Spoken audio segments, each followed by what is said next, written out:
Hey y'all, welcome back to my channel. It is me, Kay, and I'm here to do episode Beyond the Gates season 2 episode 98 review. Okay y'all, so I just want to start out with Shanice. Why did you bust into that office while Nicole was about to bare her soul to Ted? I was just like, Lord, before the conversation even started, I was like, Ted and Nicole did not lock the door. Somebody is gonna barge in and interrupt their conversation. And I knew it was gonna be Shanice. Cause I'm just like, Vanessa done worked Nicole up. They done went to the country club. They done talked. And Vanessa is always not therapizing people, but you know what I mean. And so her and Vanessa were just having like girl talk. And so Vanessa done worked her up to go back to the hospital and tell Ted about her situation. And, obviously we're seeing Nicole battle with herself because she's trying to figure out how she feels about Ted. I think Nicole wants Ted back. And you know what? At this point, to me, in their situation specifically, I don't think there's an issue with Nicole wanting Ted back. Because I do feel like, and I think I might have mentioned this in probably a couple of my reviews a while ago, I do feel like as an audience, we never saw the back and forth between, and not to say there has to be ever be a back and forth, but we never saw Nicole deal with her feelings about the end of her and Ted. It looked like she just immediately just jumped into her single lady outfit and just was out in the streets and was just like, I want to date. I want to do this. I want to do stuff I never did before. And mind you, that may work for Danny because of just how we have been introduced to Danny and how her personality is, but it never gave Nicole was that type of woman. So I was just like, we just saw it was just a flat cut off, and we saw the whole family just cut Ted off. But now that Ted is back around and now that Ted and Nicole are cool, it's just like, what's going on? And so she done had a couple of these where she calls intrusive thoughts, about Ted. And even while she was sitting there getting ready to bare her soul to Ted, she was having them. And I was just like, Nicole subconsciously has feelings with and about Ted that she has to resolve. And girl, like Ted, and to me, I was rooting for Ted and Shanice in the beginning, I'm not gonna lie. Because I thought, Nicole moving on. Ted should be able to move on. He should be able to have fun or whatever like that. And I like Shanice. But I don't like Shanice together. Because with all this stuff that we've been going back and through, to me, with Shanice and Ted, it's been kind of annoying. And like how she, like, in this episode, she just got mad at Ted for not coming to check on her, but sending Nicole to come do it.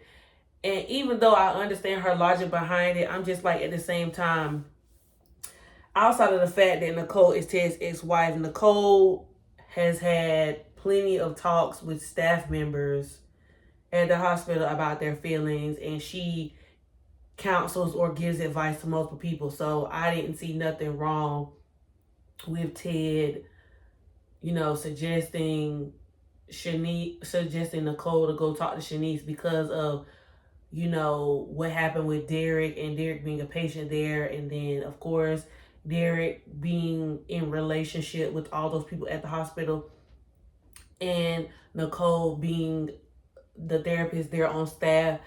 Like, if you take away the relationships between all three of those people, I don't, and we're in a professional setting, you know what I mean?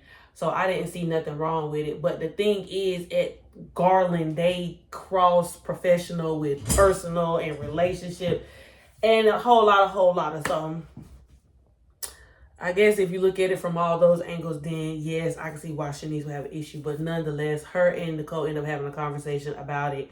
And then that prompts Shanice to want to go and have a conversation with Ted, even though her and Ted have already talked about whatever, how she was feeling about Derek. But that prompt, Shanice's conversation with Nicole prompted her to have a conversation with Ted. And so, I just don't know. And then it's just the fact that, like, after Nicole was like, no, go ahead, y'all can talk. She's standing outside the door, and this is the second time on screen we've seen Nicole get a text message about something, but we don't know who Nicole is talking to. And so Nicole kind of sees Ted and Shanice in his office hugging, and I'm just like, something is there. Something is there. And honestly, like, if she would have ever gotten the chance to tell Ted, you know what, I think Ted would have went. Ted would have, what it was said, what do people say now? Ted is easy. Ted would have folded. That's what I'm trying to say. Ted would have folded. I think Ted would have folded. Also, with off the back of me mentioning Nicole and Vanessa having a conversation at the country club, after they depart, after they go their separate ways, Vanessa goes to the casino to have a conversation with Joey. And so this is kind of following up on a conversation she had previously with Joey about Jacob saying something to her along the lines of thinking Joy is involved in the plasma ring. Now, I thought that Joey was involved, and I thought Joey was lying. And there's still a piece of me that feels like Joey is involved indirectly. But since we saw Joey and Randy having this conversation about them meeting with the Impaler, because I believe Joey said he didn't know who the Impaler was. And he keeps saying it's not his business. But I'm just like, if you can meet with the guy and tell him that what he's doing is messing up your business or he's getting too close to you, then I'm just like, Joey, I don't really know gang. Like, it's a lot going on. You feel me? So, I think that, just off the strength of that, it's just like Vanessa comes in and she's just like, so what are we going to do about it? And Vanessa, girl, excuse me? So now you went from trying to get everybody to approve of Joey, trying to get Joey acclimated to being around people because these are the people that you, these are the people that you interact with on a daily and or weekly basis, and you're trying to combine y'all's two worlds, and then you somewhat feel shame because you don't really do, you know what I mean? You don't really do the whole Joey being involved and he's a criminal and he's a street guy, So you trying to change his image to then take your hips down to the casino and say, what are we gonna do about it? Girl, you're not gonna do a thing. Joey's not gonna allow you to get involved in it. And I don't know why Vanessa wants to be involved in it so bad. But then at the same time, it's just like, to me, Vanessa is trying to be in the loop with Joey as much as possible, because when she found out that she wasn't in the loop with everything that was going on with Doug, she felt helpless and she felt like she had no control, and she felt like things had gone too far, and it was too far gone, and she had gotten there too late, and she couldn't do the things that she wanted to do. Also during this time, Joey asked her about cleaning up Doug's things, because as we know in the last episode, Vanessa had just cleaned out Doug's locker, and she had made she was adamant about making a point to Joey that she was going home to clean up the rest of Doug's things, or to just go through them. And so I just thought that was interesting, because I'm just like, okay, so all of this is still happening off of the back of, what happened to Derek. And so later, once Vanessa leaves, because Vanessa ends up leaving because Isaiah shows up to the casino. So when Vanessa leaves, instead of going home, she goes to Joey's penthouse, and we're seeing her lay there, and then she has a flashback of kind of like the last conversation that her and Doug had before Doug perished. And it's just like, okay, now as an audience, I feel like we're starting to see Vanessa grieve over Doug, because, I just was kind of confused. Like, it was just like, okay, Doug and her had this arrangement, but, once Doug died, she felt guilty, but then she just kept being with Joey and just kept doing it. So I'm just like, is she trying to submerge herself in this relationship to mask what she's really feeling about Doug, or to avoid grieving Doug? But then I'm just like, she got kids who are grieving and dealing with the loss of their father, and one of them is confused because she just like, regardless of whatever was going on between you and Dad, or you saying y'all relationships X, Y, and Z, this is what was portrayed to us. And so now you with this new man, and he's not really socially accepted, so we're confused. So it's just a whole lot of. But in this moment, I could actually say I felt like Vanessa was grieving. I felt like Vanessa was finally taking the steps to go through the emotions with grief. And I don't know, it was just, it was a whole lot of moving parts, and it made me have a lot of thoughts about it, because I'm just like, Vanessa is a character that's not my favorite, but because she has gone through what she has gone through so far in the journey in the storytelling of Beyond the Gates, I've tried to empathize with her. It's her and Ashley that I've had a hard time empathizing with, just because of the interactions with the people that they were in relationships with on screen. So I'm just like, okay. But now, like, honestly, again, like I said, I could say that this was a moment where she truly took a moment to sit back and just like grieve and then she kind of like started tearing up while she was on the couch at Joey's house. Okay. Going back to Joey, because I want to round this part out. Joey is having a conversation with Isaiah. And so, you know what? While I was watching Isaiah come, as we know, Isaiah and Joey have history. But throughout this whole like situation of the plasma ring, Derek's passing, the whole thing with Jacob, not one time did I think about Isaiah and his relationship with Joey throughout this, because as you know, Jacob and them family, Elon and them, they don't know that Isaiah and Joey has a past. They don't know that Joey is the reason why Isaiah got off the street. They don't know the reason why, Isaiah cleaned up his life is because of Joey. They don't know any of this. Even though Isaiah was working for Joey,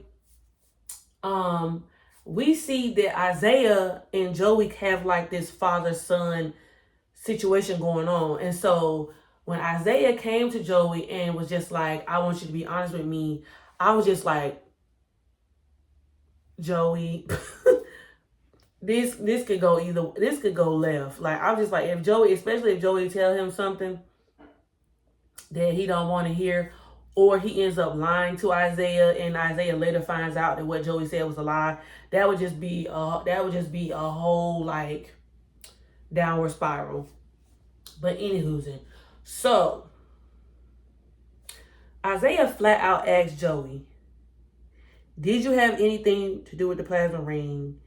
And did you have anything to do with Jacob almost being taken out? Joey looks at Isaiah and says, no. Because of the relationship I have with you, I would never hurt anybody in your family. And he just looked at him in his eyes. And I was just like, I really want to believe Joey right now, and I really hope that because of the relationship, Isaiah has never betrayed Joey. So I'm hoping that this is a moment where Joey is really being honest and would never do anything to hurt Isaiah, because that would damage Isaiah. Because y'all already know Isaiah has daddy issues. Him and his father do not get along. They do not have a good relationship. And so he pours all of his father-son energy into his bag with Joey. And I was just like, if Joey was to betray Isaiah, I just don't, that just might take Isaiah down the path. He just might regress all the way, like all the way back. Okay. So, moving on to, I think, who do I want to go next? Because both of these last two things that I want to talk about, I feel like both were really important. You know what? I'm going to save Naomi and Jacob last. I'm going to do Chelsea and Andre. At first, this whole breakfast with Chelsea and Andre, I was just like, you know how sometimes when you're watching the show, you be so engulfed into the show, you don't realize that two people are really close in relation, but they never really have much screen time. So you never really think of them ever sitting down and talking on the show, even though you know they're on the same show. That's Chelsea and Andre. And so Chelsea and Andre are having just a, Andre is there first, and Chelsea then comes to Orphe Jeans, and so she decides to sit with Andre, and so she takes out her time to tell Andre, of course, he's her favorite stepfather, and so while he's trying to see what's going on, she's just like, well, I'm glad that you made arrangements for my mama to come with me or to meet me in Tokyo so that she could see, our bags in the fashion show or whatever. And so Andre is telling her like it was no problem. He would do anything for Danny, X, Y, and Z, right? And so they both start having a conversation about, the aftermath of Derek. And Andre is still kind of, I'm not going to say he's grieving Derek, but he kind of feels guilty. And honestly, I don't know if Andre is necessarily even feeling guilty about Derek, but I think it's more so that he may be triggered with the death of Derek because Andre still deals with the grief of his parents from time to time. And so I think I might have briefly mentioned this when they had that homegoing for Derek at Uptown a couple episodes ago when Andre was there, and Andre just seemed uneasy when he arrived. And so Andre does explain to Chelsea that,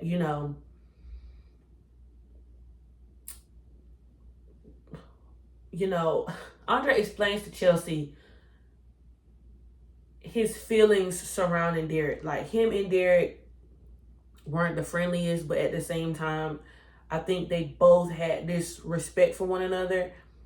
And Andre does feel guilty about him playing a part in Ashley and Derek not being together at one point in time because of, Ashley and Andre having this such strong emotional bond, back in the beginning when the show first started.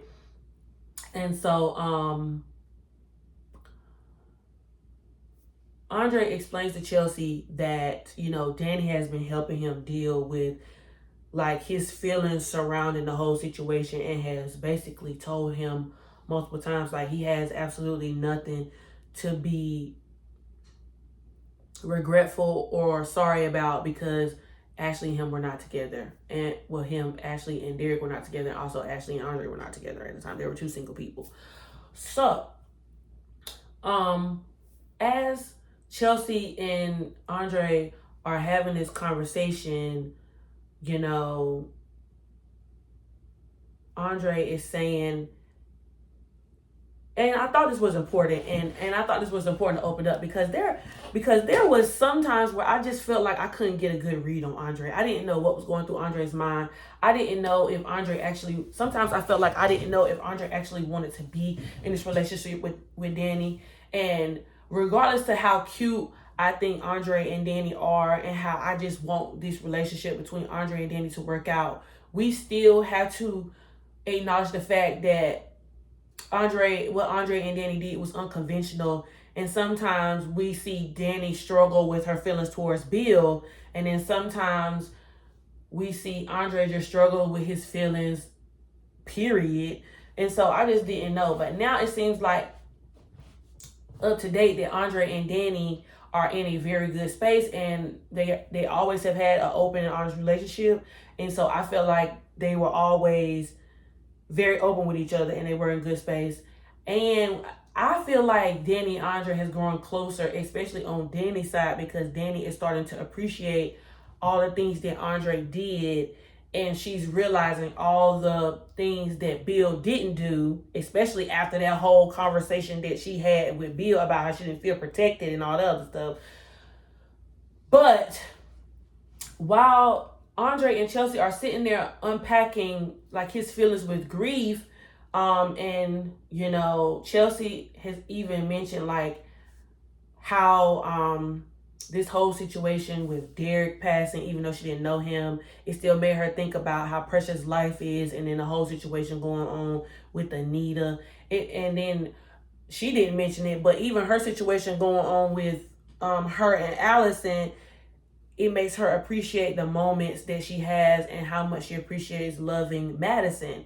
And so with them coming together, having that conversation, Andre unpacks his grief with his parents, and he says that he had a hard time processing his parents passing, that when he felt the grief, he never wanted to get close to or never want to love anybody again, because he had this feeling where if he never got close to another person, or if he never got close to anybody in his life, then if something happens to them, he would never have another hard time grieving.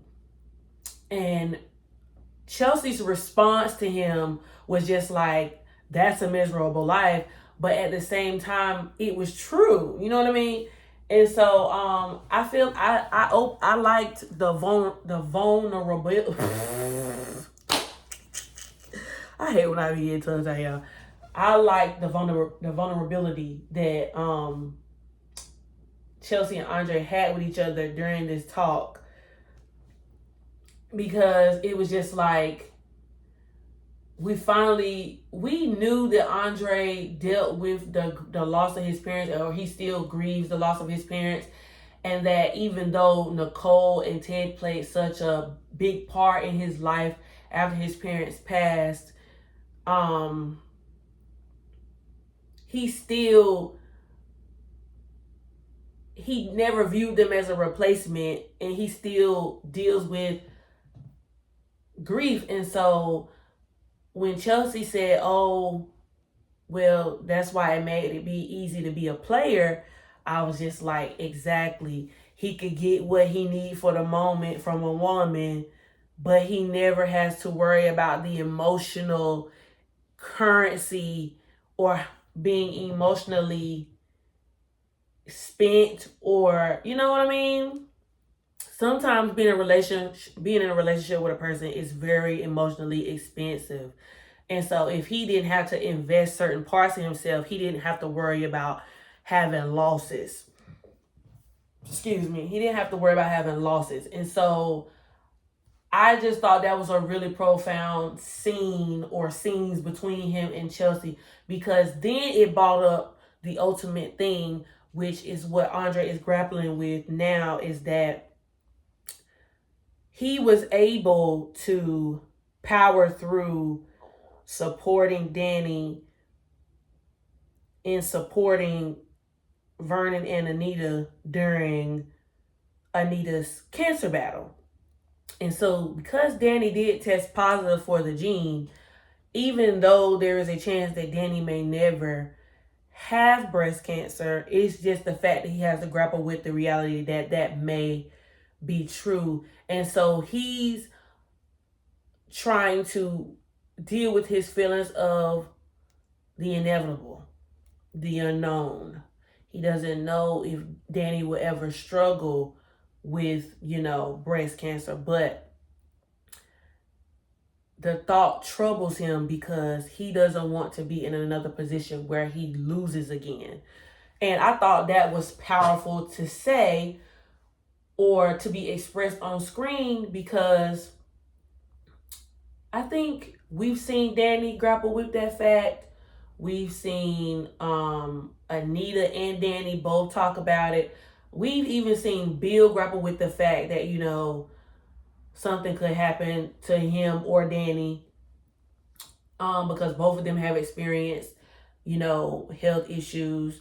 And then it's just the fact that also that Danny is also probably the first person or one of few people since Andre's parents have passed that he has gotten completely vulnerable with. And so I just thought that was so important. I just thought that was so important for us to see and to hear on screen, because a lot of times you have a lot of things that you wonder about, and you wonder how far or how deep in writing the writers or the storytellers will go in portraying a story to us. But I thought that was fantastic.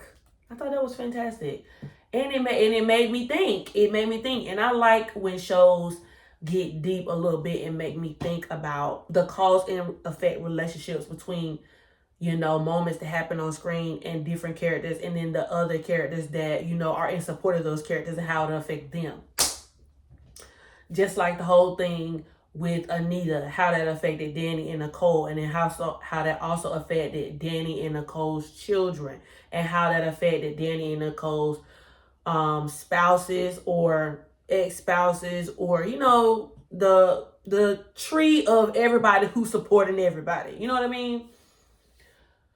And so with Andre finally getting vulnerable with Danny, he is faced with having to question how he will feel or his thoughts if something was to ever happen to Danny. And I'm just like, Andre, oh. But yeah. I'm trying to think back. Have we ever seen Andre have that deep of a discussion about that whole situation with Danny? I'm sure him and Danny have tapped on it, but I don't know if it went that deep. Anywho's. Lastly, we're going to talk about Jacob and Naomi. I've been wanting to see how Jacob and Naomi handle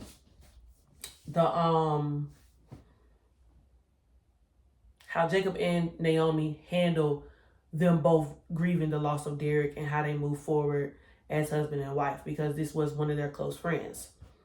I also was wanting to see how Jacob dealt with the loss of Derek and how he deals with his survivor's remorse. I'm glad that we get to see Naomi finally be put at ease, because for a majority of season 2, we've seen Naomi be in a very anxious and what's another word? Anxious and I can't think of another word to describe it. She has just been grappling with the unknown. And every time she got a call or a text from Jacob, or anytime when she didn't hear from Jacob, she was, wondering about him, wondering what's going on. And so now that Jacob is finally back in her and I was about to say in her place, but in their place, we see them trying to bask in the moment of just being back together. And I feel like I was wondering if there was ever going to be a time where we saw Jacob struggle and he not be open and honest with Naomi. But even with this thing with Derek grieving, I feel like for the most part he's been open and honest. Now this scene where he heard pew pew shots noises, while him and Naomi was making out, that was the first time where I think we see him have a little PTSD. And so Jacob can be, him and Naomi both can be so overly driven at times. So he doesn't tell Naomi about it this time. But they continue, just doing things that husband and wives do. And in between them smushing, they're having like these conversations about, how they can't wait to be home, or they can't wait to be together, how they miss being together so much. But Jacob also does tell Naomi that, he may have gotten just a few people involved in the plasma ring, but because Derek was a casualty of the case, he is not going to rest until everybody who is responsible and played a part in this plasma ring goes down. And so that means that he possibly may have to go back undercover. Now, with his identity being blown, because it's no way that he went on that case and all that happened, and the people who are involved in the ring don't know that he's an officer now. I don't know how that's going to be possible with him going back undercover or dealing with this case moving forward. But Naomi definitely is very vocal about him not going back, because she said she couldn't deal with it. She just had a hard time dealing with it. And so we see we see Jacob be extremely, extremely vulnerable about, him feeling like he's the reason why Derek has perished, him being the cause of not being able to round out everything about the case. And Naomi is just like, you just need to celebrate the fact that, one, you made it back alive, and two, you are a hero. You did what you set out to do. Your case was very successful. Jacob says he's not satisfied. And so while they're talking, I'm just like, Jacob is bearing his soul. I'm in there telling the TV, Naomi, your turn, because when are you going to tell him? So then as they're talking, she comes up and she says, there's been so many things going on that I had to handle alone. And Jacob is like, well, what was going on? And so I'm just like, tell him. She doesn't tell him. She's just like, oh, well, we can discuss it after, this whole thing goes on with you, after you go back down to the police station, y'all have that whole event they were supposed to have. I'm just like, Naomi, I just don't understand. I just don't understand Naomi's character. And I try to be patient with her. And I understand, like, it may have been, before Jacob even went on the case, Naomi should have been told him. Let's just start there. But I understand that, it was coming off the backs of the whole thing going down with Anita, the whole thing going down with Danny. Okay, she told Ashley. She told somebody. But I'm just like, after this whole thing with Ashley been begging her to tell Jacob. Then she tells Ashley, she swears to Ashley she's going to tell him. Then this whole thing happened with Derek. I'm just like, girl, like I'm trying to be patient with Naomi's character, but I'm struggling, because I'm just like, if Jacob holds a morsel of anything from her, she loses it. When she thought, or when she just knew that Jacob was upset about her not wanting to have a baby, and she thought that Jacob might have possibly hidden his real feelings from her about wanting things and not tell her, my God, she became unbearable. And I just want to say this. I'm not saying Naomi wasn't right about her feelings about not wanting to have a kid. That's her feelings. And if her and Jacob had a discussion about them not having kids and he agreed, That's cool, right? They were on the same page. But when there was a moment where she felt like Jacob lied or kept his feelings from her about possibly not being on the same page about having that kid, she was unbearable. She questioned their whole marriage. She questioned if she even needed to move forward with Jacob. She did all of these things. So just seeing her not tell him about this, I'm just like, this is unfair. Because you pulled everything out of him. I mean, even if Jacob was struggling with grieving Derek and there were some things that he wasn't necessarily ready to talk about, she pulled it out of him. She was just like, tell me what's going on, Jacob. I mean, even throughout the whole case, when Jacob couldn't even tell her nothing. Even went down to when they was at Ashley's house. She called Jacob when Grayson said whatever and made Jacob tell her right then everything over the phone. He couldn't, after he told her numerous times, he couldn't talk about it. Now all of a sudden, she can't gather herself to tell him about the test results. And there was even a time where, going back, where I think she took a pregnancy test or she went to the hospital to take the pregnancy test or whatever. She did all that on her own and didn't tell Jacob. The only way Jacob found out was because he used the computer and the results was up on the email on the screen. He found out like that. I just feel like it's uneven. It's not fair. I just feel like it's uneven. It's not fair. And Jacob is a good man. And I just feel like Naomi just does what she wants to do, when she wants to do it, and how she wants to do it. And I don't feel like that's fair because that's her husband. That man will scorch earth for her. Okay? He will scorch earth for her. He would do anything for her. If she would have told him right then, he wouldn't even went to that police event. He would have stayed. He would have called them people and told them people, even though Naomi probably would have still made him go. He would have called them people and told them people, I can't do this. I need to spend time with my wife. Like, it has never been a time where he ain't told his daddy, I can't do this because my wife, or I need to do this my wife. Like, he's quick to my wife. And I don't think she's quick to my husband. I just don't feel that reciprocity coming from Naomi. And I struggle. I struggle with it because I'm just like, girl, I don't know. And this is just me. I don't know if there's ever a time where I don't tell my husband my innermost thoughts. Word vomit. Like, I'm spilling the beans. He ain't ever got to worry about not hearing about something from me. Cause I'm gonna tell it. Like, I just don't know. I just feel like when you have a man that vulnerable with you. Now, in the case, like I said, in the case of him hearing that shot go off in his mind, I don't know. I think that might have been a new experience for him, and he is trying to grapple with it. But I do think if he does start experiencing that trauma again, that I think he will tell her. There's nothing that Jacob has not told Naomi. And so I'm just like, girl, tell him.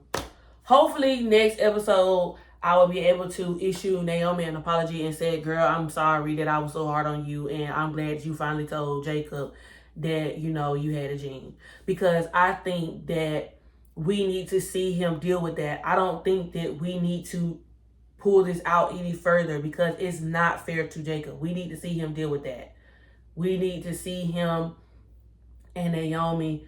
We need to see both of them deal with it because I just think Naomi is in denial about it as well. I don't think that, and that's fair for her to be in denial about it because it's shocking news. But it's just a simple fact that, like, everybody else in the family has gone and then she has lied. So, like, she has denied herself support. I don't think she denied herself treatment because I do think she goes or she speaks with people and she talks to people about, what's going on with her, like professionals. But she has denied herself the support of her husband. She has denied herself the support of her mom and her sister. And she has denied herself support of her grandmother. Specifically Anita and Danny, who are two people who are going through with it. And she has denied her father because I think he needs to know. Because we're seeing Bill deal with emotions surrounding his relationship with Naomi that we've never seen before, and how he wants that closeness between them. So I think he needs to know as well. And so I think that's all. I think that's all I have to say.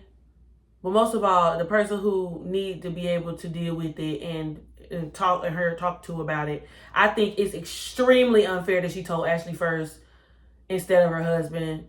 And like, she would have 3 or 4 conniptions if Jacob was to ever tell somebody else before they told her, and then he had to find out that she had a conversation with her. Like, she would just lose. She would have a whole bunch of cows.